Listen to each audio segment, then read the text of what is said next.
Hi, this is Alex Kantrowitz. Let me tell you about Big Technology Podcast, my weekly show that features tough but nuanced interviews about technology and society. On Big Technology Podcast, you'll hear from public company CEOs like Box's Aaron Levy. Aaron, it's time to read some of your tweets. Okay, this could be very dangerous, by the way. I have no idea where this is going. Newsmakers like Google walkout leader Meredith Whittaker. This is an ongoing struggle. This isn't something you win once. And politicians mixing it up, like Miami Mayor Francis Suarez. You know, frankly, I do a lot of interviews, and it's good when somebody has a robust debate and says, hey, you know what, let's look at the other side. Let's challenge each other to think about this more profoundly. I actually really appreciate it. Subscribe to Big Technology Podcast wherever you get your podcasts to hear from tech insiders and outside agitators every Wednesday. That's Big Technology Podcast. Hey, Rachel. Hey, Brian. So how was your week? Well, it's taken 245 years, but this country is finally breaking away from the British monarchy. Oh, really? Yes. I thought that happened in 1776. 76. Yes, but it seemed like Oprah brought the nation together for this hair-raising interview with Meghan and Harry. And we had this consensus for like 12 hours that the monarchy had to go. Not like it's up to us, but right. And not for us. Right. And it descended into the same old tribalism as before, to which, the conservatives are saying that the monarchy is a victim of cancel culture. And to which I say, yes, it should be. Okay. Something should be canceled. Isn't that what the American Revolution was for? To cancel the monarchy? Very good point. Very astute. I like that. Okay. We're going to discuss that and a lot more. This is Nope, the podcast where we shut it down. We're just a couple of New York Jews talking about the news, beating back the blues. We made a podcast and here's why. Had to laugh so we don't cry. Come and join us for the ride. Welcome to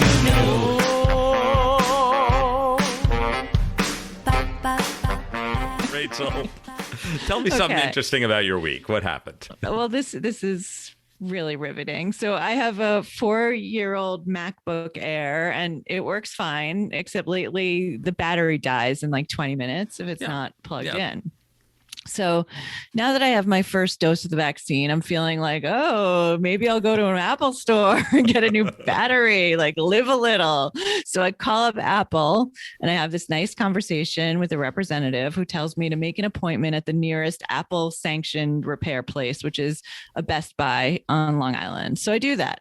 I make an appointment with the Geek Squad. Oh, I didn't know that still existed. I thought that was like a thing from the 90s. No, it still exists. I mean, and you can make the appointment online. And so the night before I'm supposed to go, though, like I cannot sleep. I'm thinking about this Best Buy appointment. I'm panicked about the Geek Squad. I keep thinking about Wait, what is it about are you panicked about going into a store because of COVID, or are you panicked about the Geek Squad themselves? Yes, no, there's two elements. Evil clowns or something. There's both. So I am like panicked about going into a Best Buy. I'm worried, like, are they sanitizing? But I also keep thinking about like espionage and Hunter Biden's laptop and all the information that I have stored on my laptop, and everything's running through my head from like theft to blackmail scenarios, espionage, kidnapping. So I spend hours online like figuring out your encrypting my hard drive. There's this thing called File Vault. I don't think it really worked. And if it does, it slowed down my computer immeasurably. Then I wanted to lock down any folders that contain any sensitive personal information, but you can't do that without getting like outside software. And the whole thing was like a classic schmagoo, and it made me very anxious. And then I woke up the next day exhausted and I canceled my appointment. So you showed them.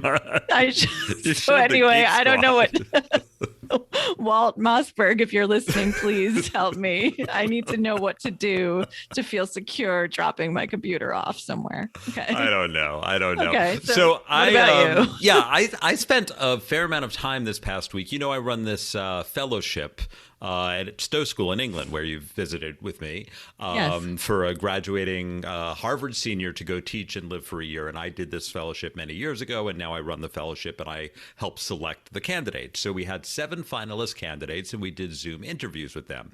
And as a result, I read their resumes, and college students nowadays have resumes. I don't even recall if I did.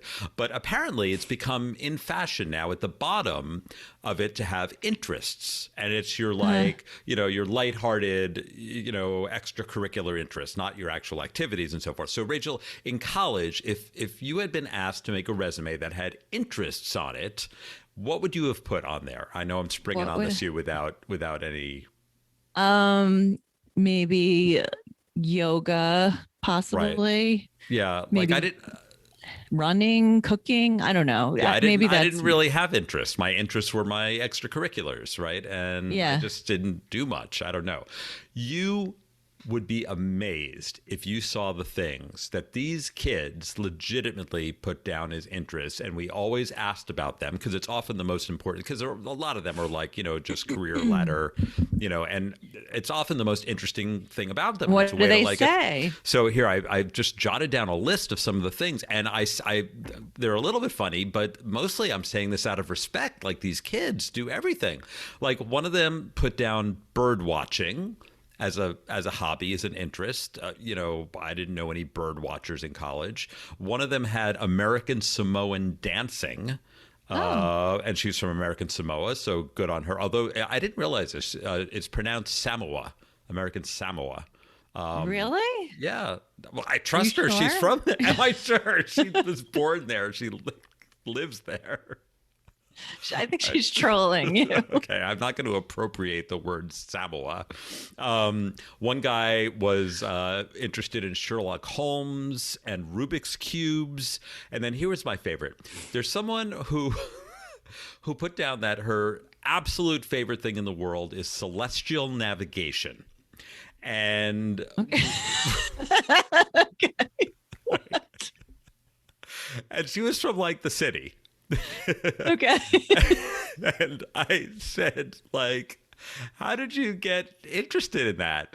And she said, well, I took a class in it. And like, I can't remember, like, she wandered into the wrong classroom during like shopping period or something. And she decided that's what she needed in her life was celestial navigation. And then it just kept coming up in the interview because we would be like, what was your favorite class? Celestial navigation. What's the favorite trip you took in college? Celestial navigation. We went to sea. For whale watching. Oh, and they had to find their way back. No, find their way to the whales or something by following the North Star. I don't know. So, I mean, I'm not really making fun because hats off to these kids who have such diverse interests. It's fantastic. I wasn't interested in anything. I mean, that's cool. Okay, listen, so whatever. It's better to have interest than not. So I don't know how you're going to use celestial navigation. Celestial seasonings tea, maybe. I like that.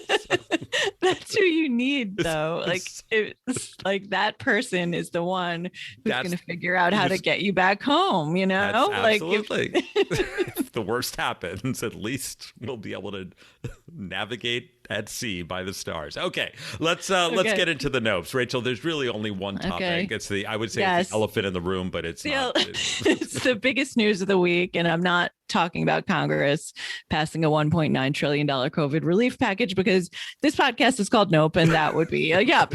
I'm talking about Oprah's interview on Sunday with Meghan Markle and Prince Harry, which overall was a yup, but it was chock full of nopes embedded within it, like a moldy fruitcake. Nope away.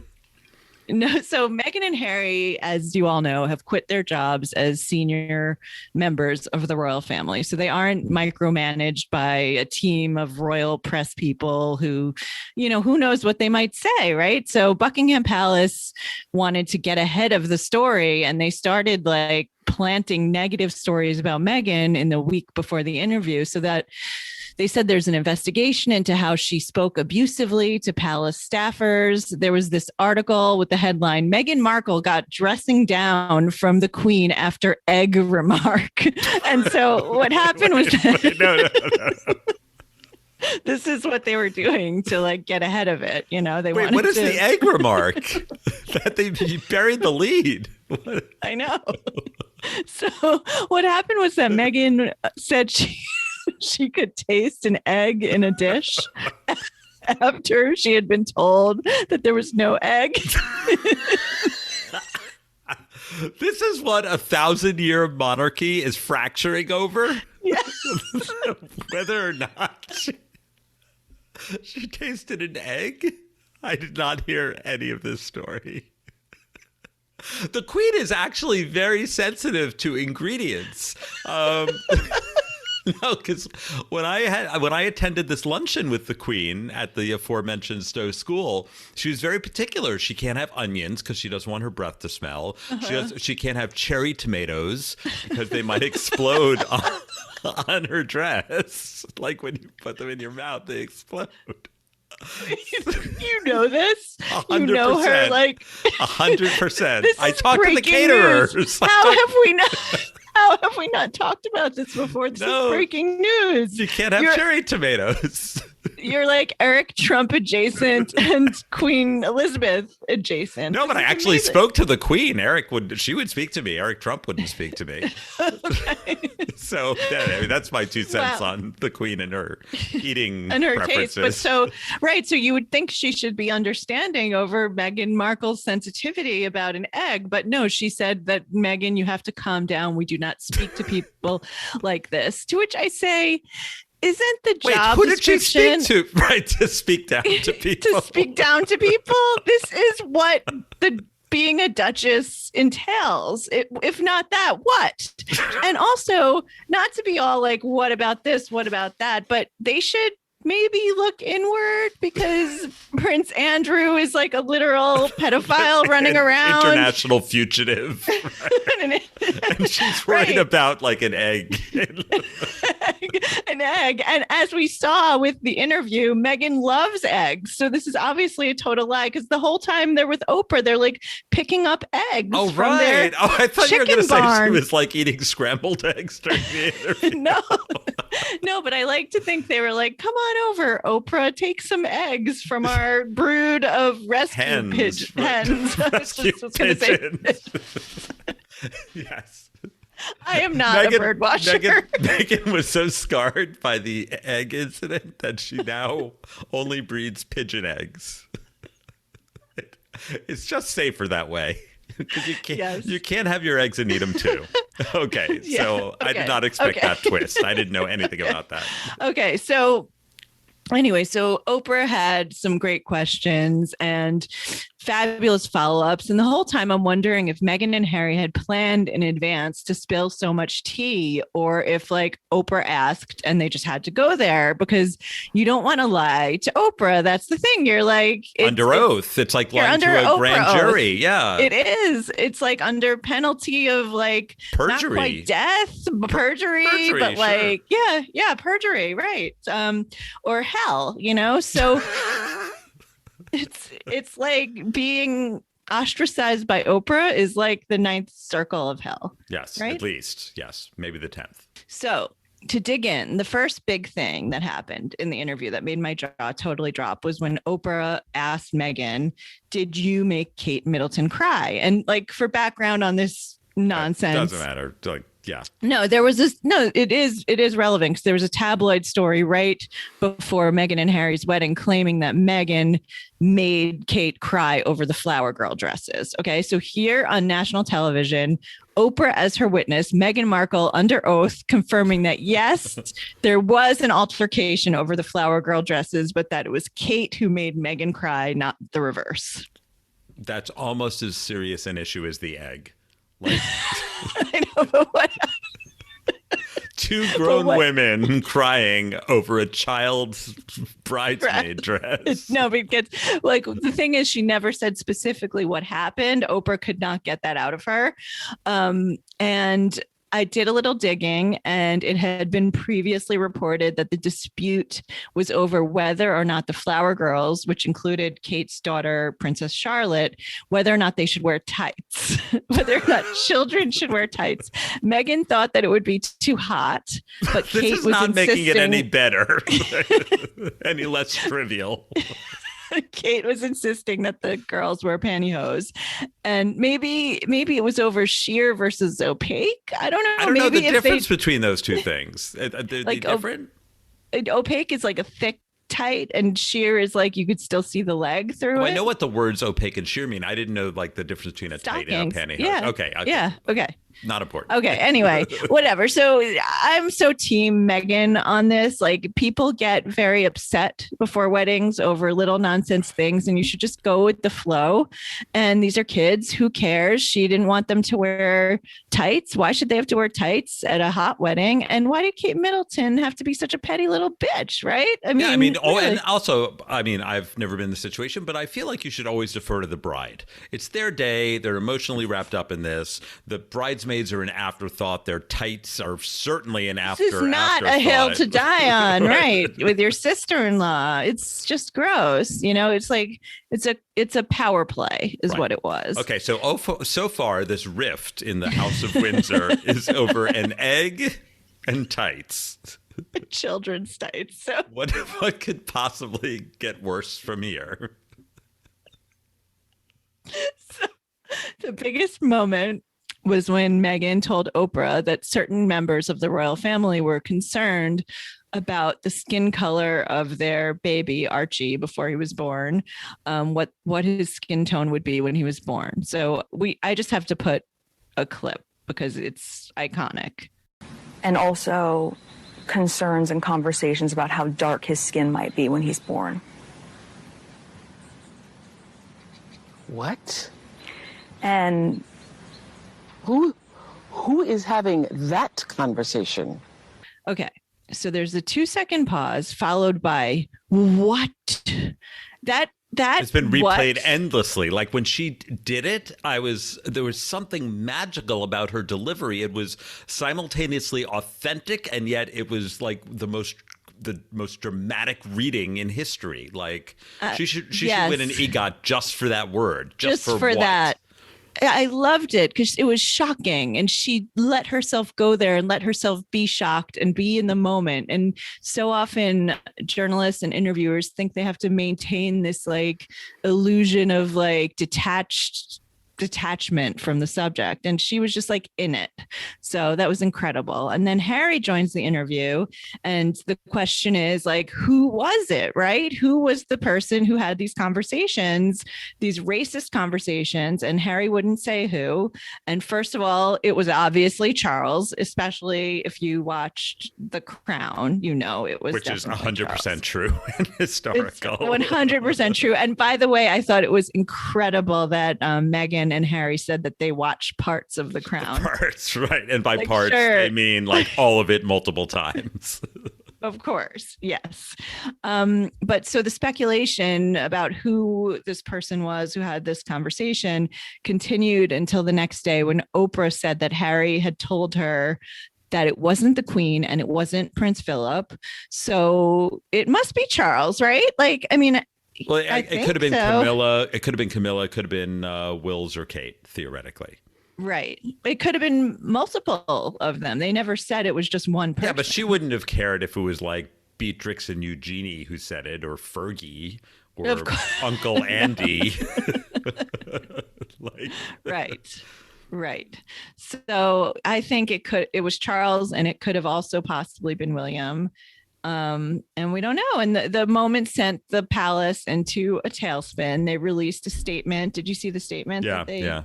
It said they're doing an internal investigation and they'll handle the matter privately, which is also known as there will be no investigation and we will handle the matter not at all.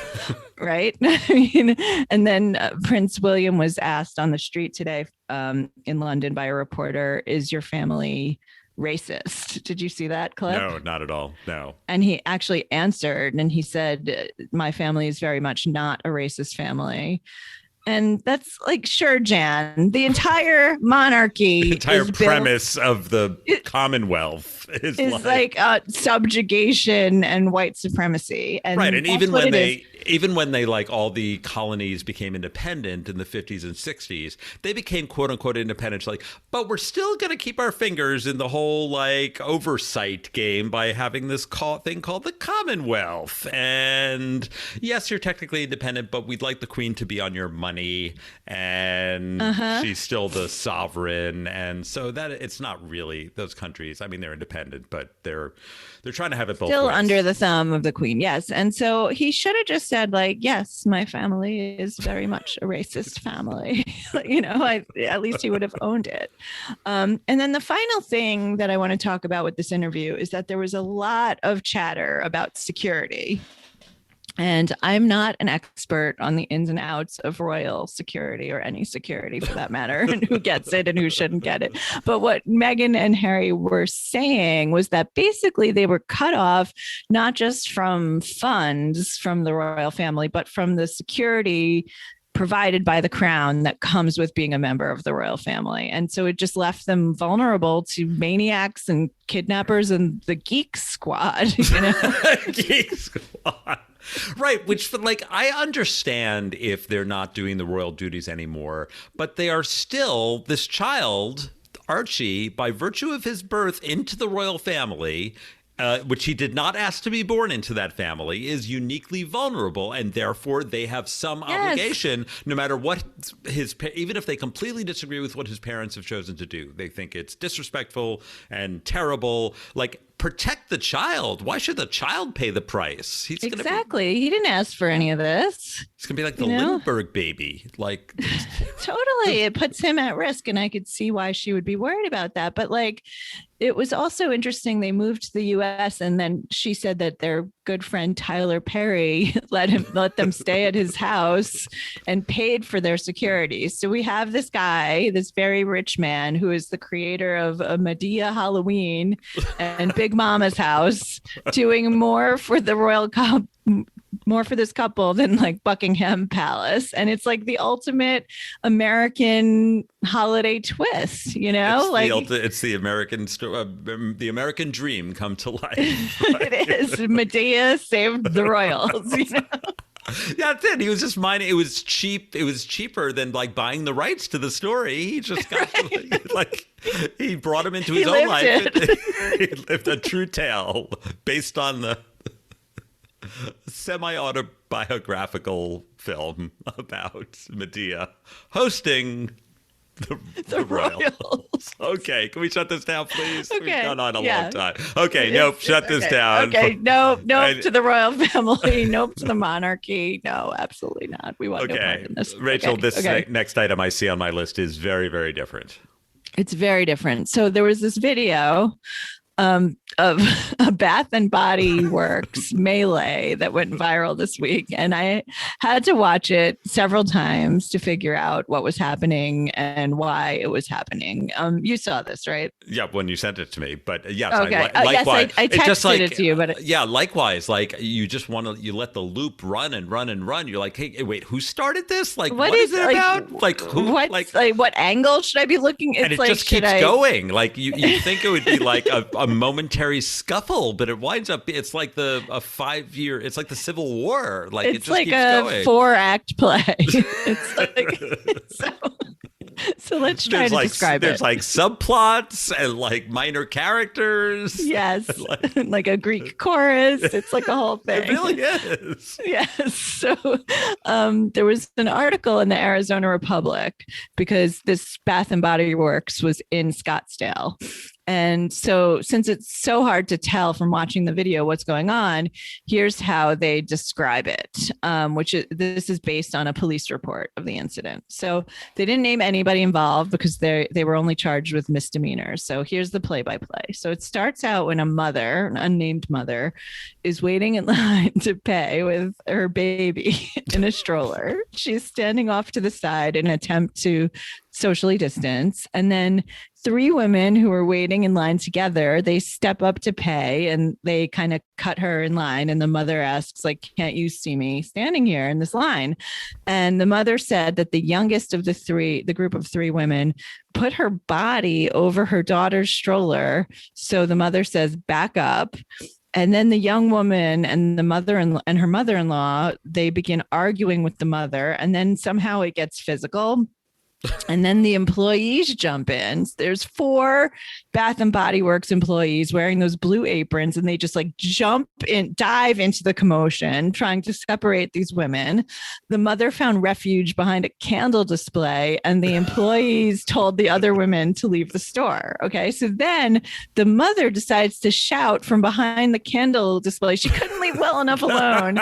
She shouts. She's sheltering in place. If by place, you mean behind the candle display. And she has to say it. She says, you're all trailer park trash. At which point the young woman wearing all black walks over to the mother and throws a bag at her, which hits her in the face. Like I didn't see that. You couldn't tell. There was this was like in a cartoon when there's a fight and there's just like dust everywhere and you can't see what's happening in it. That's what this clip is like. It was. And then the woman in the black and white goes and rips off an employee's mask, grabs the employee's hair. Who knows what the employee had to do with any of this? And they wrestles her to the ground until another employee jumps in and puts the mother-in-law in a headlock to stop the fighting. And then they're all 3 on the ground, and another employee separates them and pushes the aggressors out of the store. And then even after this was over and the 3 women who were harassing the mother were out of the store, the rioting continued. There was she wanted her bag. Wait, she wanted her bag. She's like, give me my bag, right? She wouldn't leave the store. Oh, yes. She wanted her bag. Yes, she wanted her bag, which she threw at the woman's face. Like, you forfeited the right to leave with your bag when you threw it at someone else and probably ruined the candle display. But yes. Right. But so it was still going on. People were screaming. They were pointing fingers at each other. And so the lingering question after hearing this play-by-play and watching the video multiple times is why did this happen? Why? What was the impetus? So I thought at first it was a mask thing because I saw one woman rip the other woman's mask off. That was just collateral damage. No, it was just that was just in the heat of the moment. It had nothing to do with masks. It was like a bunch of people buying body wash and like spoiling for a fight. It was like Mad Max Beyond the Thunderdome. Fury Road. Fury. Like, is this worth it in the middle of a pandemic? That's like what I want to know. For lotion, I don't even know what they sell there. And isn't there some connection between Bath and Body Works and Jeffrey Epstein? Like, isn't it? Yes. And I think that, who shops at Bath and Body Works? Like it's the behavior that you can expect from the self-selecting band of garbage monsters who like still shop there, even though it's tied to Jeffrey Epstein through Limited Brands, because the founder and chairman of Limited Brands is this guy named Leslie Wexner, who was Jeffrey Epstein's benefactor. And like the whole thing, it was just like a microcosm of the Capitol insurrection. Like all these people just like wanting to be like let out of their cages and like just give them the slightest spark and it all goes up in flames. Yes. So it's a cautionary tale as we all venture outside. Of what? What's the moral of the story other than don't go to Bath and Body Works? Yeah. Okay, shut it down. No. Right. So no, buy your lotion online, please. Yeah. Okay. You have one more, I think, and then I have a couple. Yeah. Yeah. So, So Elizabeth Banks has a new movie. She's been one of the few actresses in Hollywood who have successfully transitioned from acting and going into directing big budget movies. She even sometimes does both at the same time. She's made movies like Charlie's Angels and Pitch Perfect 2, but her next project is very different from those two things, and it raises a lot of questions. And I have to say, I'm half excited about it and half scared for the cast and crew and Elizabeth Banks herself. So let me just say, the film is called Cocaine Bear. And it's off to a great start. Cocaine Bear you've got my attention. Yes. Yes, it's a great name for a movie. It's a bear-centric thriller.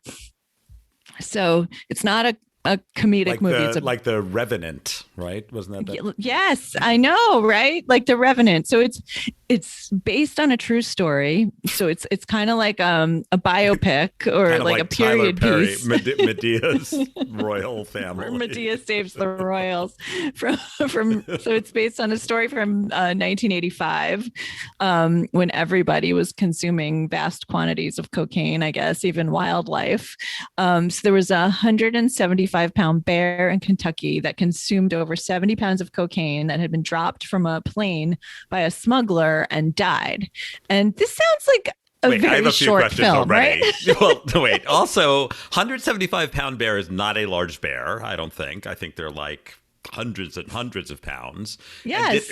And the question, did it eat it by accident, or was it part of a scheme of like a drug mule? Like, was it intended? No, I think it was accidental. I think this bag dropped in the woods, and this small bear saw it and ate it, and after it took a taste or two, don't you think it would have known that, like, oh, this is not sugar or candy? This does not taste good. This is not food. Yeah. Okay. Was anyway, not a very smart bear, but suspension I of don't know. Disbelief here. Okay. So let's say, the bear eats the cocaine and dies. Proceed and from dies. there. Okay.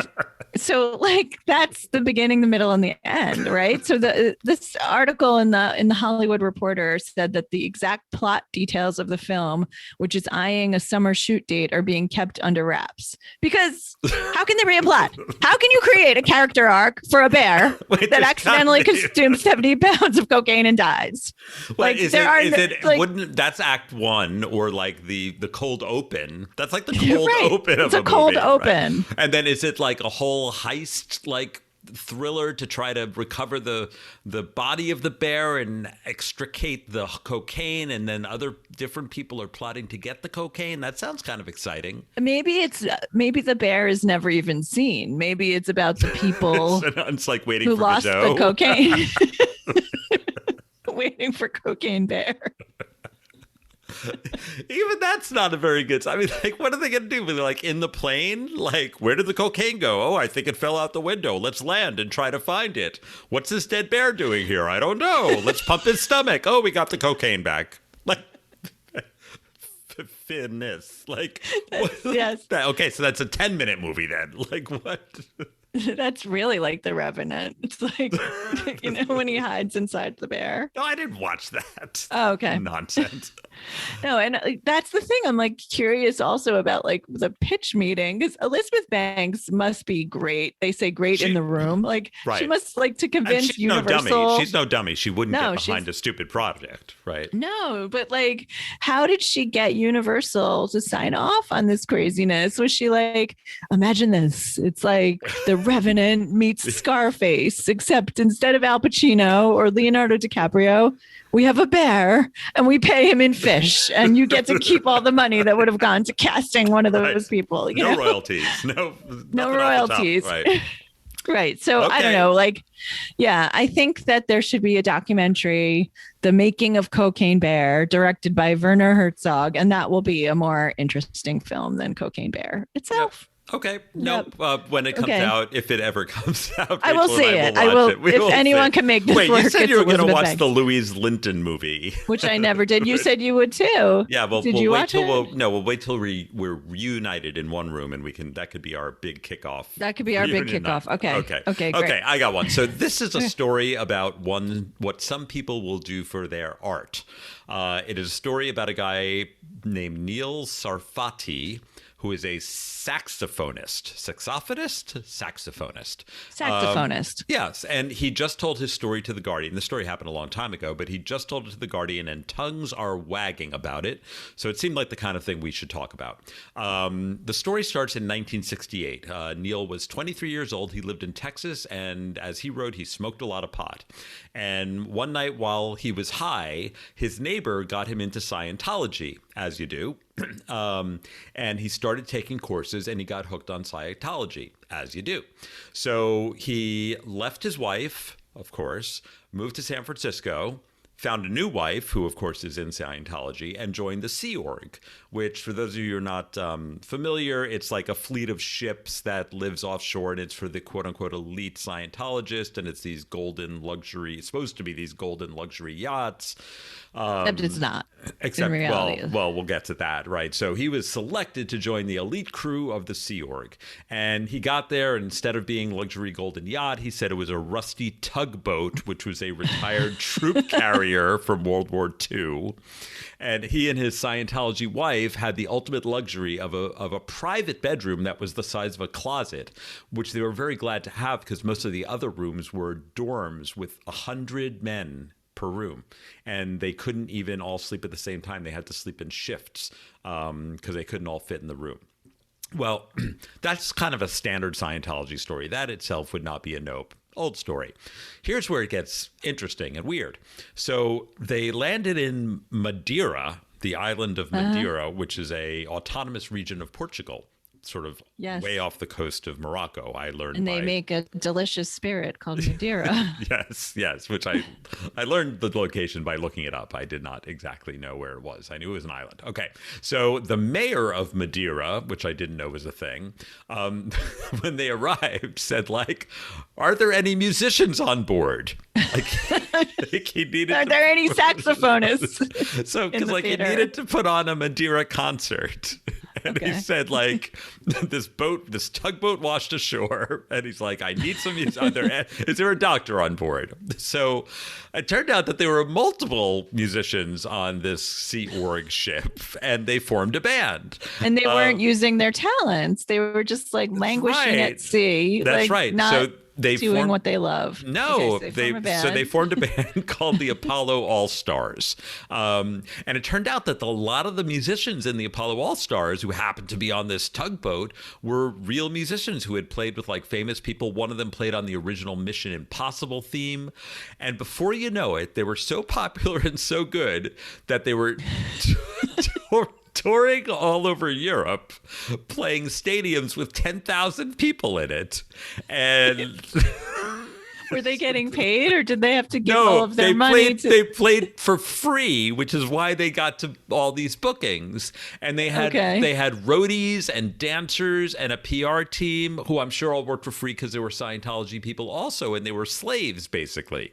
And here's the especially weird part. So L. Ron Hubbard took a great interest in this because he loves attention and he loves celebrity, right? So suddenly he had these like handcrafted celebrity who he owned through mind control, and he got super heavily involved with the band. And they said he would spend hours each day like just working with them. Yes. But Scientology jazz band on a boat? Yes. And they had an album. He was credited as a producer on the album, but he didn't do anything. And the guy, Neil Sarfati, who wrote this piece, said, quote, "I was scared shitless the first day I met him on this mission because I thought he could read minds." So they were literally all like hypnotized by him. But the story, the fame, as with so many of these like bright lights, it was like Icarus flying too close to the sun. It has a very sad twist ending. So I'm just going to quote from his story. The ship docked back after they were superstars in Europe. The ship docked back in the U.S. in 1975, and operations moved on land, so the band broke up. The band always breaks up, right? I left Scientology in 1976. I had been put into the rehabilitation project force for members deemed to be underperforming or having evil thoughts against Scientology. I had an epiphany. There was a guard outside my room day and night, but I faked having explosive diarrhea to get out of my room. You didn't see that coming, did you? I faked having explosive diarrhea to get out of my room, grabbed my money and my clothes, and jumped over the wall. I was lucky I woke up when I did. So, oh my God. So I know so many celebrity stories end in tragedy.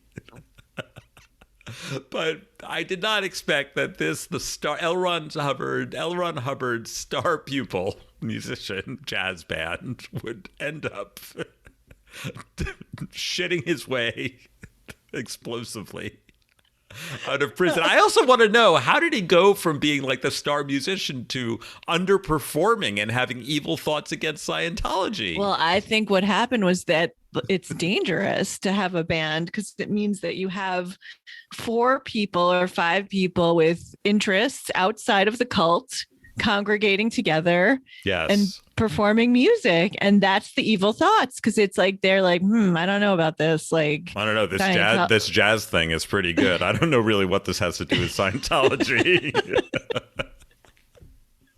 So there you go. That's your nope. I thought it was worth digging Elizabeth Banks should direct that movie. That's a much better movie than Cocaine Bear.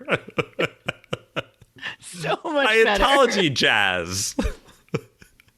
Maybe the Cocaine Bear universe can make it. The CBU. Make an appearance. The CBU. Maybe the explosive diarrhea was because he ate a bag of cocaine. Right, and it went through the cosmos. Through time and space. Okay, nope, shut it down. I have one more thing we have to talk about. So one of our specialties here, we have some topics that we really excel at. One of our specialties is architecture and interior design. And we've been talking about that. We're basically interior designers. We've been talking about this since the very early day. One of our first items that we talked about was the when people had their apartments decorated with like shelves and shelves of books that they turned with the spines in so that it was like a nice white veneer. Yeah, exactly. And we talked to, was it Lindsay who talked about the fact that corridors are hot now? No, that was Lauren Meckling. She's an expert in corridors. Yeah. Well, right. Corridors are hot. I just read an article that atriums and foyers are back because it's a good transitional space between the COVID-ridden outdoors and your safe shelter in place indoors. Oh, totally. Yeah. It's very fluid. That. So, but I came up with a home that really is the latest cutting edge in interior design. Yeah, you found something very interesting. I don't know. It's not like I was browsing the Boston real estate listings. I am not moving to Boston, but this is a listing from Jamaica Plain neighborhood of Boston. It's 4-bedroom, 3-bath, 2,000 square feet. It's on the market for $899,000. You can see the pictures. It's delightful. It is light filled, hardwood, open floor plan, just like people like. The only problem is that the floor plan might be too open because there's an open toilet. There's no walls. There's no walls around the toilet. It's visible from the entire first floor. No door, no walls. There is a glass shield, but it is fully transparent, so it's not even a privacy shield. And there's also a shower next to it that is also completely revealed to the world. And it's right there. Like you walk in the front door and you're in plain sight of the toilet. It's the new open kitchen. It's the new open kitchen. It's the toilet. Yes. So people online, of course, had a field day with this. They were outraged, but not for the lack of privacy. There was a significant portion of the outraged people because they said this deprives you of a place to go hide from your kids and cry. Like, I don't know if you do that. Like, the bathroom is your safe space. You can go in the garage. I guess. I don't know. Maybe that's open too. You just drive your car to the living room. Just dig a hole in the backyard and go there.